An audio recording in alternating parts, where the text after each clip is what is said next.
Hello friends, this is Sameer. Welcome to NCERT solution. तो friends, आज हम पढ़ने जा रहे हैं क्लास 10 के मैथमेटिक्स के चैप्टर 1 के एक्सरसाइज 1.4 के क्वेश्चन नंबर 3, जो कि इस एक्सरसाइज का लास्ट है। ठीक है, तो इसमें बोल रहा है, क्वेश्चन नंबर 3 में बोल रहा है the following real numbers have decimal expansion as given below.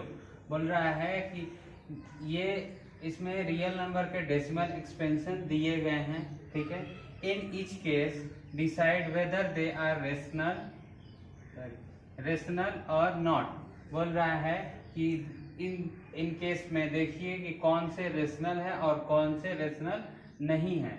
ठीक है, if they are rational and of the form p by q, अगर ये रेशनल है और पी बाई क्यू के फॉर्म में है, what can you say about the prime factors of q. बोल रहा है कि इनके प्राइम फैक्टर्स आप कैसे बता सकते हैं। ठीक है, क्यू के प्राइम फैक्टर्स कैसे बता सकते हैं। ठीक है, तो पहले हम समझते हैं कि प्राइम फैक्टर डेसिमल एक्सपेंशन अगर कोई रहे तो हम उसको कैसे कहेंगे कि वो रेशनल है या इररेशनल है। ठीक है, तो पहले हम जानते हैं रेशनल, अगर डेसिमल एक्सपेंशन है कोई भी नंबर, कोई भी रियल नंबर में डेसिमल एक्सपेंशन दिया है, तो हम उसको कैसे बोल सकते हैं कि वो रेशनल है या इररेशनल है। तो रेशनल पहले जानते हैं, अगर कोई भी डेसिमल एक्सपेंशन टर्मिनेटिंग होता है, ठीक है, टर्मिनेटिंग होता है, टर्मिनेटिंग डेसिमल एक्सपेंशन होता है,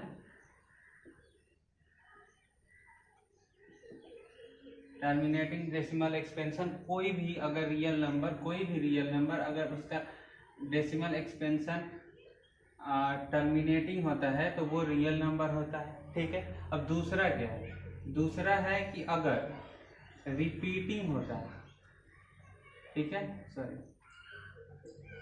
रिपीटिंग होता है, रिपीटिंग डेसिमल एक्सपेंशन होता है, तो वो भी क्या होगा कि रेशनल होगा।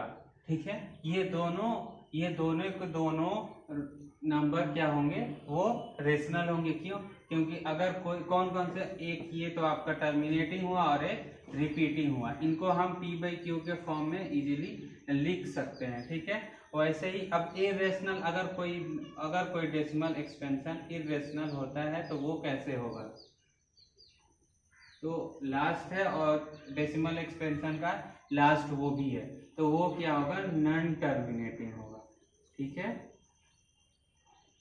नॉन टर्मिनेटिंग डेसिमल एक्सपेंशन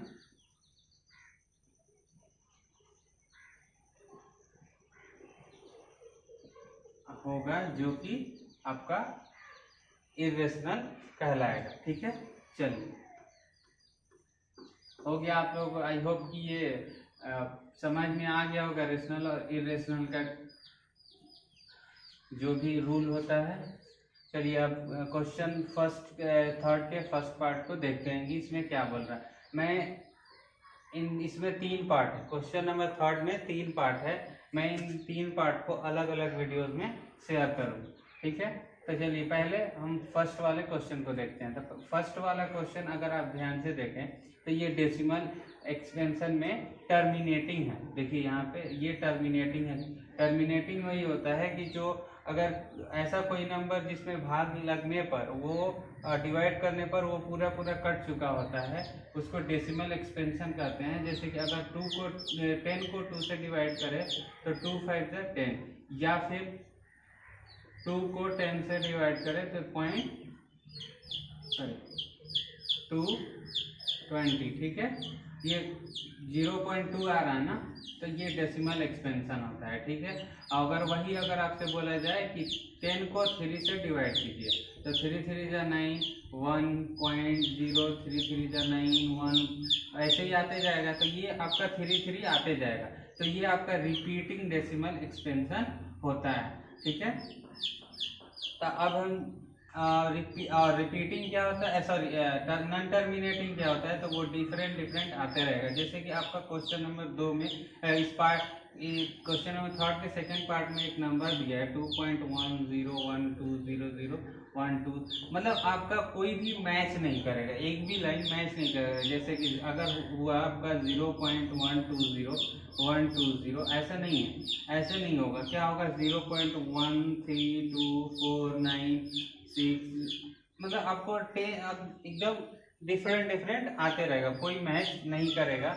वो क्या होता है, नॉन टर्मिनेटिंग होता है। अब इसको हमारा क्वेश्चन नंबर फर्स्ट क्या कहता है कि ये रियल नंबर है कि नहीं, तो रियल नंबर है, लिख देंगे yes it is, sorry rational, अब एक्सक्यूज दे देंगे because it's decimal expansion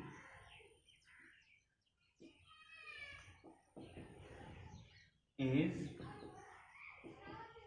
terminating।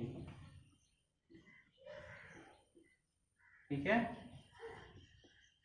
Decimal expansion क्या है, टर्मिनेटिंग। ठीक है, अब चलिए, अब सेकेंड क्या है, इसको p बाई क्यू के फॉर्म में लिखना है। तो p बाई क्यू के फॉर्म क्या, तो 4 3.123456789। ठीक है, अब ये पॉइंट को हटाने के लिए आप लोगों को पता होगा कि अगर हम इसके नीचे जितने पॉइंट के, जितने नंबर के बाद पॉइंट है, अगर उतने जीरो रख दे तो वो पॉइंट अपने आप हट जाएगा।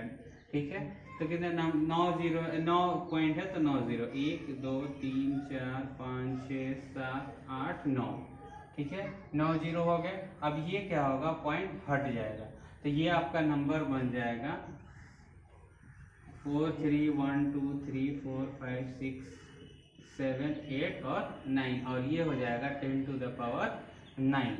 ठीक है, अब देखिए, अब हम ये आपका हो गया इतना, आपने इसको क्या किया, p बाई क्यू के फॉर्म में दिखा दिया, p बाई क्यू के फॉर्म में हमने इसको दिखा दिया इस रेशनल नंबर। ठीक है, अब हमें क्या करना है, बोला है लास्ट है, और क्या बोला है कि what can you say about the prime factors of Q, prime factor का क्यू लिखना है। ठीक है, तो पहले तो इसको 4 3 1 2 3 4 5 6 7 8 9। ठीक है, 10 का प्राइम फैक्टर क्या होगा, तो 10 का होता है 2 × 5 और 9 का 9।